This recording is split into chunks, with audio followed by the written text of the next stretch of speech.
વાગે ધારી કેટલા વાગે ઉપડે? ધારી થી કેટલા વાગે? 7 વાગે. 7 વાગે. બગસરા કેટલા વાગે પૂગે? 8 વાગ્યાનો ટાઈમ છે. સવારના નહીં, અત્યારે સાંજે આવવામાં. ધારી થી ત્યાંથી સાંજે કેટલા વાગે ઉપડે? ત્યાંથી 8 વાગે. હા, 7 વાગે. ધારી થી ત્યાં 8 વાગે સાંજે અહીંયા આવે.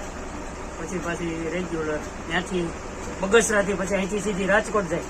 હા, ગોંડલ થી રાજકોટ થી પછી મોરબી થી સરસ.